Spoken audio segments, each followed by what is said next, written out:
اعوذ باللہ من الشیطان الرجیم، بسم اللہ الرحمن الرحیم۔ میں محمد احمد رانا، آپ دیکھ رہے ہیں میرا فیس بک اور یوٹیوب چینل۔ ناظرین، حکومت پاکستان جو ہے بہت سارے ایسے ادارے، سرکاری ادارے ہیں جس کو نجکاری کرنے کا سوچ رہی ہے، جس میں پشاور ایئرپورٹ ہے، ملتان ایئرپورٹ ہے، کراچی ایئرپورٹ ہے، اور اس کے علاوہ اسٹیل مل ہے، اور خاص طور پہ اگر نظر ڈالی ہے تو اسٹیٹ لائف بھی ہے، state life insurance corporation of Pakistan. دوستو، یہ اسٹیٹ لائف کے بارے میں بات کرتے ہیں۔ یہ اس کا آغاز کب ہوا؟ 1938 میں اس کا ایجاد ہوئی، اور مسلم ہند کارپوریشن کے نام سے یہ ادارہ تھا ہندوستان میں، اور 1938 سے لے کر 72 تک اس ادارے کا نام مسلم ہند کارپوریشن رہا، اور 72 کے بعد پاکستان میں جو ہے بھٹو صاحب نے اس کا نام جو ہے 8 انشورنس کمپنیاں تھی اس ٹائم، جب سب کو اکٹھا کر کے اسٹیٹ لائف نام رکھ دیا۔ تو اسٹیٹ لائف تقریباً 92 تک کریش میں بھی رہی، اور بہت سارے برے حالات بھی آئے، لیکن ابھی اتنا پھل پھول چکی ہے ماشاءاللہ۔ پاکستان کا سب سے امیر ترین ادارہ جو ہے وہ اسٹیٹ لائف ہے، اور یہ اوسطاً ایک جو ہے کلیم فی گھنٹہ 50 لاکھ روپے فی گھنٹہ اوسطاً کلیم دے رہی ہے عوام کو یہ۔ اور اس کے علاوہ جب بڑی عید یا چھوٹی عید آتی ہے تو اس ٹائم جو ہے حکومت پاکستان جو ہے وہ اسٹیٹ لائف پہ قرض بھی لیتی ہے، مطلب کتنا امیر ترین ادارہ ہے۔ اور یہ تقریباً کوئی پاکستان کے 14 کروڑ عوام جو ہے وہ اس کے پالیسی ہولڈر ہیں۔ تو بھائی، جب مشرف کا دور تھا اس ٹائم جو ہے اس ادارے میں بھی تھوڑا سا کریش آیا کہ انہوں نے نجکاری کرنے کا سوچا، لیکن نہ ہو سکی۔ اس کے بعد عمران خان خاص صاحب کے دور میں بھی نجکاری کرنے کا سوچا گیا، اس ٹائم بھی نہ کر سکے۔ اس کے بعد ابھی یہ شہباز شریف شاہ صاحب ہیں، اس کا سوچ رہے ہیں اسٹیٹ لائف کو جو ہے نجکاری کرنے کا۔ تو مجھے تو نہیں لگ رہا کہ ابھی بھی اس کو نجکاری کر سکیں، کیونکہ اس کی مین وجہ یہ ہے کہ ان کے پالیسی ہولڈر جو 14 کروڑ تقریباً پالیسی ہولڈرز ہیں، اگر فرض کرو یہ بک جاتی ہے اسٹیٹ لائف، تو جو اتنا اسٹیٹ لائف انشورنس کارپوریشن پہ پالیسی ہولڈر جو اعتماد کرتے ہیں، اتنا دوسرے اداروں پہ جو دوسری انشورنس کمپنیاں ہیں اس میں اعتماد نہیں کرتے، کیونکہ یہ بہت پرانا ادارہ ہے، 1938 سے چلتا ہوا آ رہا ہے۔ مسلم ہند کارپوریشن کے نام سے تھا، پھر اسٹیٹ لائف نام رکھا گیا، اور یہ نام بھٹو صاحب نے رکھا اسٹیٹ لائف۔ اگر یہ بیچ دی جاتی ہے، کوئی خرید لیتا ہے، تو ممکن ہے کہ جو پاکستان میں جو اس کے پالیسی ہولڈر ہیں اسٹیٹ لائف میں، وہ جو ہے اپنے پیسے نکلوانا شروع کر دیں، تو اس میں اسٹیٹ لائف کو نقصان ہو۔ تو یہ چیزیں ساری مد نظر رکھی جائیں گی، اور ان کو پالیسی ہولڈروں کو بھی دیکھا جائے گا۔ اور یہ سب سے بڑی چیز کہ اس کے اوپر جو ہے پبلک جو ہے پاکستان کی وہ بہت زیادہ اعتماد کرتی ہے، اور اس کا یہ صاف ستھرا ادارہ ہے، اس میں کوئی بھی جو ہے نا کسی کی سپورٹ کے لیے نہیں کھڑا ہو سکتا کہ مطلب کہ مجھے کوئی اتنے پیسے دے دو اور میں آپ کا یہ کام کروا دیتا ہوں، ایسا کچھ بھی نہیں ہے۔ صاف ستھرا ادارہ ہے، اس کو میں ذاتی طور پہ بھی جانتا ہوں۔ تو اس کے علاوہ جو ہے اس کے بہت سارے فائدے ہیں، یہ ہیں کہ پالیسی ہولڈر جو ہے ڈائریکٹ جا کے پیمنٹ کرائے، کسی بینک کے تھرو بھی کروا دے، پے آرڈر کی صورت میں یا چیک کی صورت میں یہ اسٹیٹ لائف میں بھی جمع کروا سکتا ہے۔ پھر اس کے علاوہ جب کلیم لینا ہوتا ہے تب بھی کسی کی سفارش کی ضرورت نہیں پڑتی، 8 سے 10 دن میں جو ہے کلیم دے دیتی ہے۔ بالفرض لون لینا ہے تو بھی اسٹیٹ لائف جو ہے کسی کی سفارش کی ضرورت نہیں پڑتی، تو بھی اسٹیٹ لائف جو ہے پالیسی ہولڈر کو ایزیلی لون دے دیتی ہے۔ تو پہلے جیسے یہ نجکاری کا سوچتے رہے، جب یہ عمران خان صاحب کا دور تھا اس ٹائم جو ہے خاص طور پہ بہت زیادہ کریش آیا اسٹیٹ لائف میں۔ اس ٹائم ایک کیڈر ہے اس میں جو ہے سیلز آفیسر کا کیڈر ختم کر دیا، اور اس میں تقریباً کافی سارے لوگ جو ہے اسٹیٹ لائف کو وائنڈ اپ کر گئے، اور تقریباً 300 لوگ تو خود چھوڑ گئے، اور 300 لوگوں کو تقریباً 300 سے اوپر تھے جو ان کو جو ہے اسٹیٹ لائف نے ٹرمینیٹ کر دیا، جو کہ اس سیلز آفیسر کا جو کیڈر ختم کیا ہے، اس میں جو وہ ضد بحث ہو رہی تھی کہ اس کو بحال کیا جائے، تو وہ جب نہیں بحال ہوا، کچھ لوگ چھوڑ گئے، کچھ اسٹیٹ لائف کے معیار پہ نہیں اتر رہے تھے، ان کو جو ہے ٹرمینیٹ کر دیا، بعد میں ان کو بحال بھی کر دی گیا۔ اس میں بہت ساری ہڑتالیں بھی ہوئی، اور اس میں جلسے جلوس بھی ہوئے، اس میں قومی اسمبلی تک بھی جو ہے لوگ گئے ہیں، اور اس میں راجہ ریاض صاحب جو ہیں پیپل پارٹی کے وہ بھی آئے ہیں، اور اسلام آباد میں دھرنا بھی ہوا اسٹریٹ لائٹ کے حوالے سے، تو لیکن اس کا کوئی رزلٹ نہیں نکلا، لیکن جو بیچنا چاہ رہے تھے وہ نہ بیچ سکے۔ اب اسٹیل مل کی بھی باتیں ہو رہی ہیں، یہ تقریباً میرے ذرا نے بتایا کہ تقریباً 2100 ایکڑ زمین ہے اسٹیٹ لائف اس کی اسٹیل مل کی جو یہ بیچنا چاہ رہے ہیں۔ اس کے علاوہ پاکستان کا جو ادارہ ہے، جتنے بھی ٹرمینل ہیں پاکستان میں بڑے بڑے، ان کی بھی نجکاری کا سوچا جا رہا ہے۔ اگر اسی طریقے سے ساری چیزیں بکتی جائیں گی تو پھر کیسے ملک چلے گا، ایک چیز۔ اور اس کے علاوہ فرض کریں کہ ایک کمپنی ملٹی نیشنل کمپنی ہے اور وہ بینک سے لون لے لیتی ہے اور وہ لون پے نہیں کر پاتی، تو اس کو بینک کیا کرے گا کہ اس کو جو اس کا بچت ہو رہی ہے وہ خود لینا شروع کر دے گا۔ اس میں زیادہ تر یہ ہوتا ہے کہ 3 سے 4 پارٹنر ہوتے ہیں جب کوئی بھی کمپنی بینکرپٹ ہوتی ہے، تو وہ 3-4 پارٹنر جو ہوتے ہیں ان کا آپس میں ذہن نہیں مل رہا ہوتا، تو جو بندہ زیادہ پیسہ لگا ہوا ہوتا ہے وہ تو پھنسا ہوا ہوتا ہے، وہ نہیں نکل سکتا، اور دوسرے جو ہے اپنا ہاتھ صاف کر کے وہ سائڈ پہ ہو جاتے ہیں۔ اور اس کے بعد جو ہے وہ بینک کا پیسہ جو ہے ایک بندے کو پے کرنا پڑ جاتا ہے، اس میں جو کاروبار ہوتا ہے، شراکت ہوتی ہے کاروبار کی، وہ آہستہ آہستہ جو ہے نا وہ سائڈ پہ ہونے لگ جاتے ہیں، پھر یا 1 یا 2 بندے جو ہیں وہ بیچ میں رہ جاتے ہیں، پھر اس میں جو بینک کے پیسے دینے ہیں وہ بھی دینے ہوتے ہیں، اب اس میں لیبر ہوتی ہے ان کو بھی دیکھنا ہوتا ہے، کمپنی کے اخراجات بھی دیکھنے ہوتے ہیں،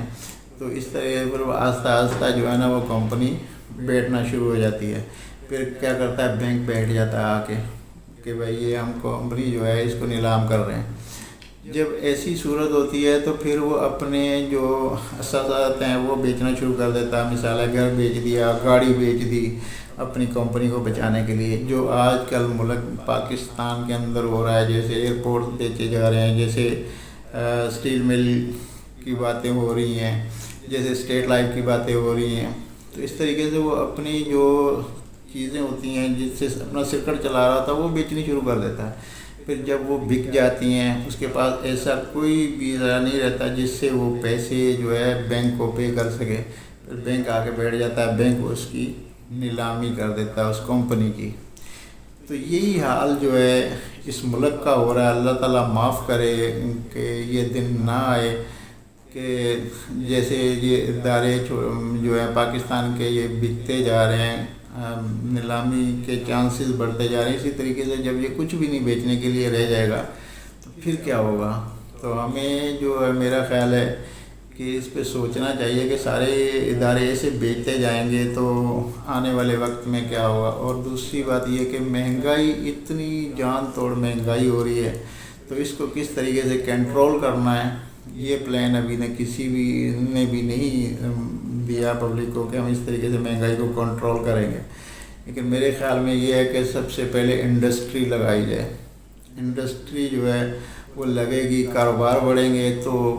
پبلک تھوڑی خوشحال ہوگی۔ ابھی تو جو فیکٹریاں لگی ہوئی ہیں بجلی کی وجہ سے، گیس کی وجہ سے جو ہے وہ بند ہو رہی ہیں، جو بل نہیں پے کر سکتے وہ بند ہو رہی ہیں، ان کے پاس کاروبار نہیں ہے، گیس کی وجہ سے جو ڈائنگز ہیں وہ بند ہو رہی ہیں، اور بہت ساری انڈسٹری ایسی ہے جو آلریڈی بند ہو چکی ہے، تقریباً 40% جو ہے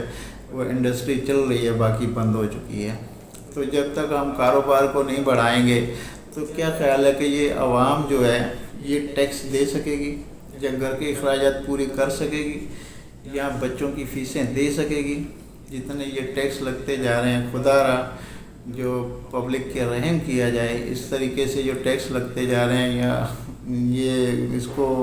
کم کریں، ٹیکس ایسے نہیں لگائیں، غریبوں کے حالات پہ رحم کریں، ان کو کاروبار دیں، لگائیں ٹیکس مگر کاروبار دیں۔ کاروبار نہیں ہوگا تو وہ اپنے بچوں کو نہیں پال سکیں گے، اپنے اخراجات گھر کے پورے نہیں کر سکیں گے،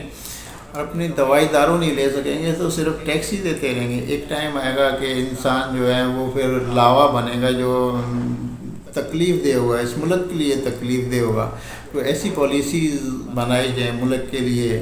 اور عوام کے لیے ابھی تک تقریباً 300 کے قریب بل منظور ہو چکے ہیں قومی اسمبلی میں، جس میں عوام کے لیے کوئی ایک بل جو ہے وہ نہیں بنا، جس میں ذاتی مفادات ہیں سیاستدانوں کے۔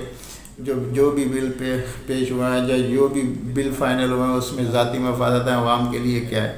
کچھ بھی نہیں ہے۔ اور عوام کے لیے ٹیکس کے علاوہ بجلی کے بل مہنگے کرنے، بجلی مہنگی کرنے کے علاوہ گیس مہنگا کرنے کے علاوہ پٹرول مہنگا کرنے کے علاوہ ڈیزل مہنگے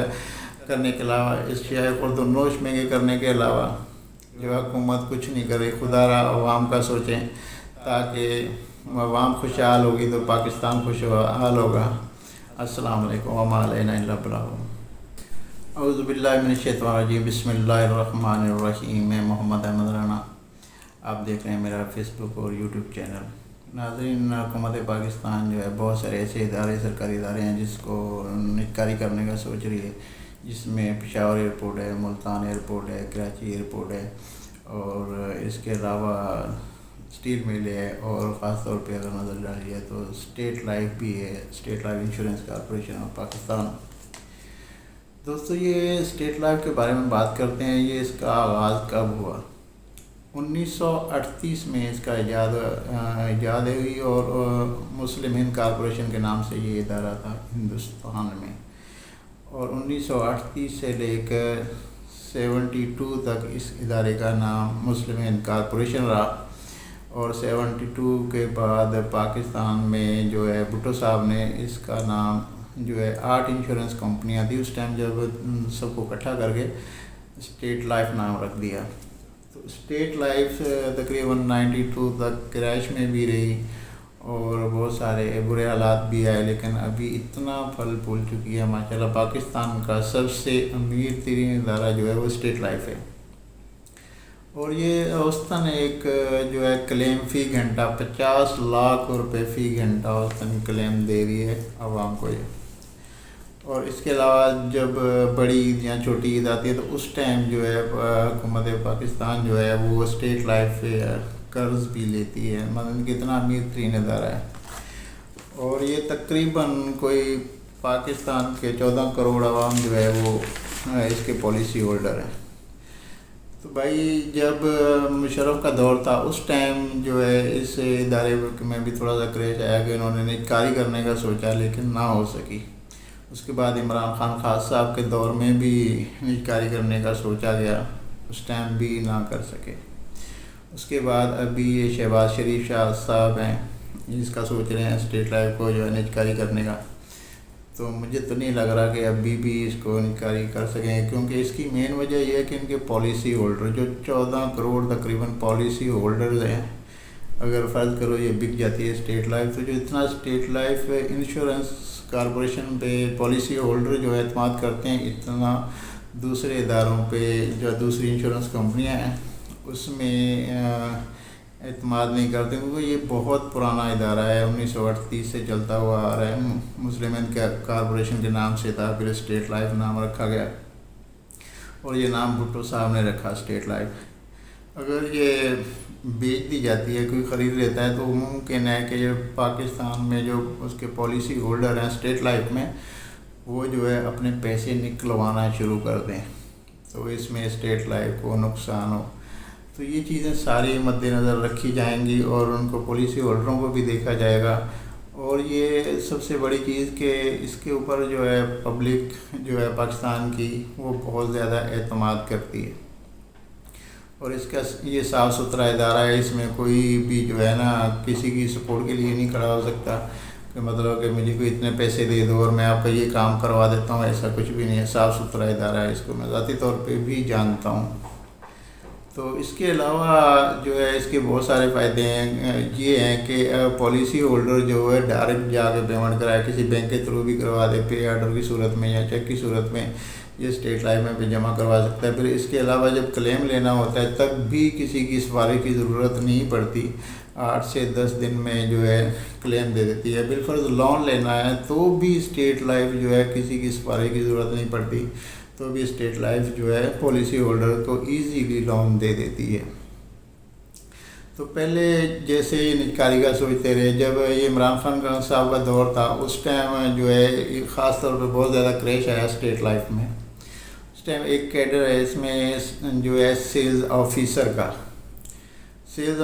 کیڈر ختم کر دیا، اور اس میں تقریباً کافی سارے لوگ جو ہے اسٹریٹ لائف کو وائنڈ اپ کر گئے، اور تقریباً 300 لوگ تو خود چھوڑ گئے، اور 300 لوگوں کو تقریباً 300 سے اوپر تھے جو ان کو جو ہے اسٹریٹ لائف نے ٹرمینیٹ کر دیا، جو کہ اس سیلز آفیسر کا جو کیڈر ختم کیا ہے، اس میں جو وہ ضد بحث ہو رہی تھی کہ اس کو بحال کیا جائے، تو وہ جب نہیں بحال ہوا، کچھ لوگ چھوڑ گئے، کچھ اسٹریٹ لائف کے معیار پہ نہیں اتر رہے تھے، ان کو جو ہے ٹرمینیٹ کر دیا، بعد میں ان کو بحال بھی کر دی گیا۔ اس میں بہت ساری ہڑتالیں بھی ہوئی، اور اس میں جلسے جلوس بھی ہوئے، اس میں قومی اسمبلی تک بھی جو ہے لوگ گئے ہیں، اور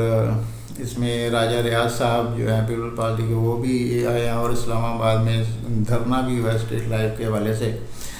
تو لیکن اس کا کوئی رزلٹ نہیں نکلا، لیکن جو بیچنا چاہ رہے تھے وہ نہ بیچ سکے۔ اب اسٹیل مل کی بھی باتیں ہو رہی ہیں، یہ تقریباً میرے ذرا نے بتایا کہ تقریباً 2100 ایکڑ زمین ہے اسٹیٹ لائف اسٹیل مل کی، جو یہ بیچنا چاہ رہے ہیں۔ اس کے علاوہ پاکستان کا جو ادارہ ہے، جتنے بھی ٹرمینل ہیں پاکستان میں بڑے بڑے، ان کی بھی نجکاری کا سوچا جا رہا ہے۔ اگر اسی طریقے سے ساری چیزیں بکتی جائیں گی تو پھر کیسے ملک چلے گا، ایک چیز۔ اور اس کے علاوہ فرض کریں کہ ایک کمپنی ملٹی نیشنل کمپنی ہے، اور وہ بینک سے لون لے لیتی ہے، اور وہ لون پے نہیں کر پاتی، تو اس کو بینک کیا کرے گا کہ اس کو جو ہے جو اس کا بچت ہو رہی ہے وہ خود لینا شروع کر دے گا۔ اس میں زیادہ تر یہ ہوتا ہے کہ 3 سے 4 پارٹنر ہوتے ہیں جب کوئی بھی کمپنی بینکرپٹ ہوتی ہے، تو وہ 3-4 پارٹنر جو ہوتے ہیں ان کا آپس میں ذہن نہیں مل رہا ہوتا، تو جو بندہ زیادہ پیسہ لگا ہوا ہوتا ہے وہ تو پھنسا ہوا ہوتا ہے، وہ نہیں نکل سکتا، اور دوسرے جو ہیں اپنا ہاتھ صاف کر کے وہ سائڈ پہ ہو جاتے ہیں۔ اور اس کے بعد جو ہے وہ بینک کا پیسہ جو ہے ایک بندے کو پے کرنا پڑ جاتا ہے، اور اس میں جو کاروبار ہوتا ہے، شراکت ہوتی ہے کاروبار کی، وہ آہستہ آہستہ جو ہے نا وہ سائڈ پہ ہونے لگ جاتے ہیں، پھر یا 1 یا 2 بندے جو ہیں وہ بیچ میں رہ جاتے ہیں، پھر اس میں جو بینک کے پیسے دینے ہیں وہ بھی دینے ہوتے ہیں، اب اس میں لیبر ہوتی ہے ان کو بھی دیکھنا ہوتا ہے، کمپنی کے اخراجات بھی دیکھنے ہوتے ہیں، تو اس طرح پر آہستہ آہستہ جو ہے نا وہ کمپنی بیٹھنا شروع ہو جاتی ہے۔ پھر کیا کرتا ہے بینک بیٹھ جاتا ہے آ کے کہ بھائی یہ ہم کمپنی جو ہے اس کو نیلام کر رہے ہیں۔ جب ایسی صورت ہوتی ہے تو پھر وہ اپنے جو اثاثات ہیں وہ بیچنا شروع کر دیتا ہے، مثال ہے گھر بیچ دیا، گاڑی بیچ دی اپنی کمپنی کو بچانے کے لیے، جو آج کل ملک پاکستان کے اندر ہو رہا ہے، جیسے ایئرپورٹ بیچے جا رہے ہیں، جیسے اسٹیل مل کی باتیں ہو رہی ہیں، جیسے اسٹیٹ لائف کی باتیں ہو رہی ہیں، تو اس طریقے سے وہ اپنی جو چیزیں ہوتی ہیں جس سے اپنا سرکٹ چلا رہا تھا وہ بیچنی شروع کر دیتا ہے۔ پھر جب وہ بک جاتی ہیں اس کے پاس ایسا کوئی بھی ذرا نہیں رہتا جس سے وہ پیسے جو ہے بینک کو پے کر سکے، پھر بینک آ کے بیٹھ جاتا ہے، بینک اس کی نیلامی کر دیتا ہے اس کمپنی کی۔ تو یہی حال جو ہے اس ملک کا ہو رہا ہے۔ اللہ تعالیٰ معاف کرے کہ یہ دن نہ آئے کہ جیسے یہ ادارے جو ہے پاکستان کے یہ بکتے جا رہے ہیں، نیلامی کے چانسز بڑھتے جا رہے ہیں، اسی طریقے سے جب یہ کچھ بھی نہیں بیچنے کے لیے رہ جائے گا تو پھر کیا ہوگا۔ تو ہمیں جو ہے میرا خیال ہے کہ اس پہ سوچنا چاہیے کہ سارے ادارے ایسے بیچتے جائیں گے تو آنے والے وقت میں کیا ہوگا۔ اور دوسری بات یہ کہ مہنگائی اتنی جان توڑ مہنگائی ہو رہی ہے، تو اس کو کس طریقے سے کنٹرول کرنا ہے، یہ پلان ابھی کسی بھی نے بھی نہیں دیا پبلک کو کہ ہم اس طریقے سے مہنگائی کو کنٹرول کریں گے۔ لیکن میرے خیال میں یہ ہے کہ سب سے پہلے انڈسٹری لگائی جائے، انڈسٹری جو ہے وہ لگے گی، کاروبار بڑھیں گے تو پبلک تھوڑی خوشحال ہوگی۔ ابھی تو جو فیکٹریاں لگی ہوئی ہیں بجلی کی وجہ سے، گیس کی وجہ سے جو ہے وہ بند ہو رہی ہیں، جو بل نہیں پے کر سکتے وہ بند ہو رہی ہیں، ان کے پاس کاروبار نہیں ہے، گیس کی وجہ سے جو ڈائنگز ہیں وہ بند ہو رہی ہیں، اور بہت ساری انڈسٹری ایسی ہے جو آلریڈی بند ہو چکی ہے، تقریباً 40% جو ہے وہ انڈسٹری چل رہی ہے، باقی بند ہو چکی ہے۔ تو جب تک ہم کاروبار کو نہیں بڑھائیں گے تو کیا خیال ہے کہ یہ عوام جو ہے یہ ٹیکس دے سکے گی، یا گھر کے اخراجات پوری کر سکے گی، یا بچوں کی فیسیں دے سکے گی؟ جتنے یہ ٹیکس لگتے جا رہے ہیں، خدا را جو پبلک کے رحم کیا جائے، اس طریقے سے جو ٹیکس لگتے جا رہے ہیں یا یہ اس کو کم کریں، ٹیکس ایسے نہیں لگائیں، غریبوں کے حالات پہ رحم کریں، ان کو کاروبار دیں، لگائیں ٹیکس مگر کاروبار دیں۔ کاروبار نہیں ہوگا تو وہ اپنے بچوں کو نہیں پال سکیں گے، اپنے اخراجات گھر کے پورے نہیں کر سکیں گے، اور اپنی دوائی دارو نہیں لے سکیں گے، تو صرف ٹیکس ہی دیتے رہیں گے۔ ایک ٹائم آئے گا کہ انسان جو ہے وہ پھر لاوا بنے گا، جو تکلیف دہ ہوگا، اس ملک کے لیے تکلیف دہ ہوگا۔ تو ایسی پالیسیز بنائی جائیں ملک کے لیے